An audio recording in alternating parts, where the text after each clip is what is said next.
Hello everyone, my name is Matthew Patterson and I'm going to be teaching you the stages of psychosocial development by Erik Erikson. And as with that, there is 8 stages of psychosocial development, and I will list them out briefly for you, and then I will go over each one of them in a little more detail. So stage 1 involves infancy, and that is birth to 18 months. And during that time, the person deals with trust and mistrust. Stage 2 is early childhood, and that is between 2 and 3 years of age, and that is the time of autonomy versus shame and doubt. Stage 3 is preschool, that is 3 to 5 years, and that is the initiative versus guilt stage. Stage 4 is school age, that's 6 to 11 years. That is the industry versus the inferiority stage. And stage 5 is adolescent, that is between 12 and 18 years. This is where they deal with identity versus role confusion. Stage 6 is young adulthood, and that is 19 to 40 years of age, and that is dealing with intimacy versus isolation. And then, stage 7 is middle adulthood, that is from ages 40 to around 65, and that deals with the generativity versus the stagnation stage. And then the last stage, stage 8, is the maturity stage, and that is from 65 years until death. And that stage primarily deals with ego integrity versus despair. Okay? Now, stage 1, infancy, birth to 18 months. The basic conflict here, and it is basic because we're talking about an infant, a child who is helpless. They basically are dependent upon somebody for everything that they get.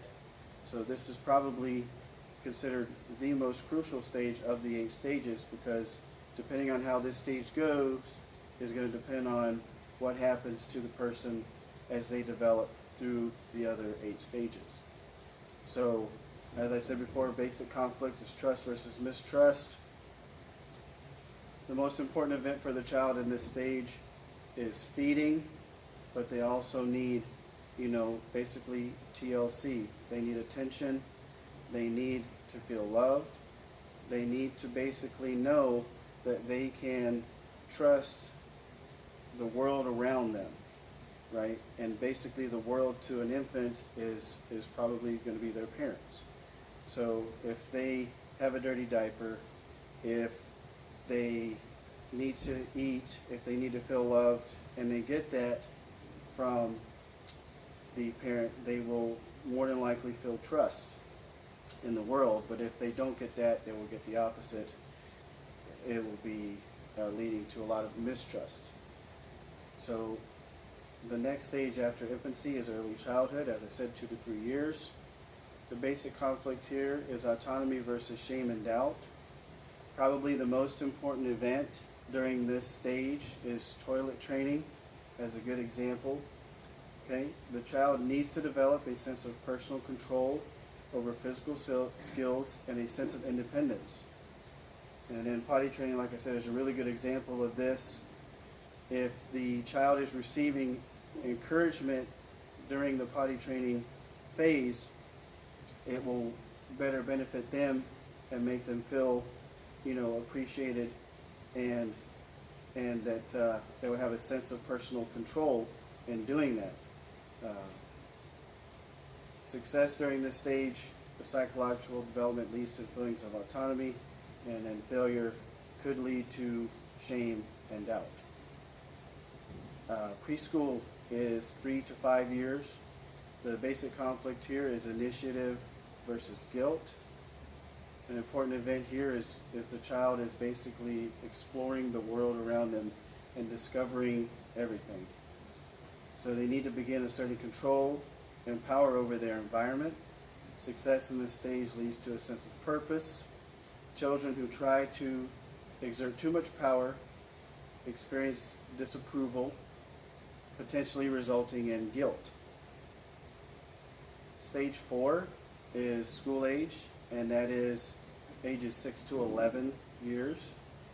The basic conflict here is industry versus inferiority. Important events is, of course, school. This is when a lot of children start to go to school. Okay, this is when they start having a lot of encounters with other school-age kids just like themselves. Okay, they need to cope with those new social and academic demands. And then success here leads to a sense of competence, while failure could result in feelings of inferiority. The next stage, stage 5, is adolescence. That's 12 to 18 years. The basic conflict here is identity versus role confusion. Important events are social relationships. Okay, so the outcomes here: teens need to develop a sense of self and personal identity. Success leads to an ability to stay true to themselves, while failure leads to role confusion and a more weak sense of self. So they need to be reassured during this stage while they're trying to figure out what their identity is. And if they cannot have that reassurance, then they will have a weak sense of self.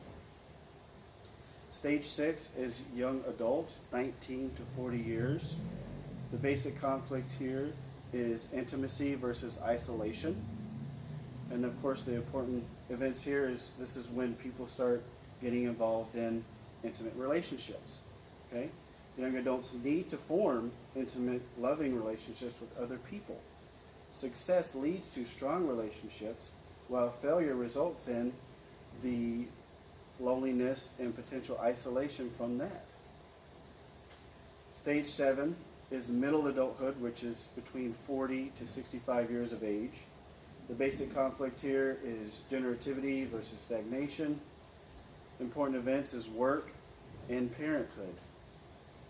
The outcome is the adult needs to create or nurture things that will outlast them. This is often by having children or by creating a positive change that benefits other people.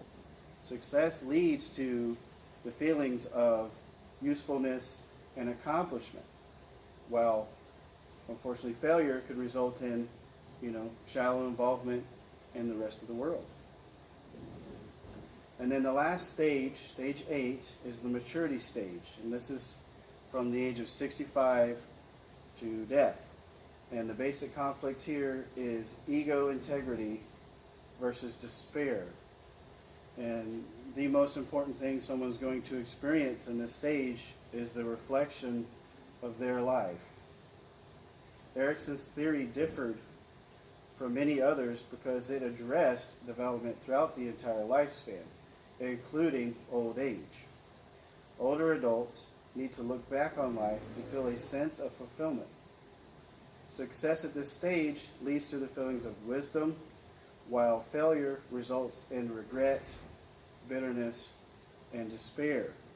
Basically, when you get to the end of your life, according to this stage, you want to be able to look back and reflect on all the things that you have done and have a good sense of fulfillment in those things. And if you don't, it could lead to despair for you. I'll go ahead and conclude the presentation by saying that this exercise was very informing, and it really opened my eyes to a new way of looking at different aspects and stages of life with, young babies all the way up to older people that I know and have relationships and work with on a daily basis. And I'm very happy that I was able to do this assignment. Thank you and have a good day.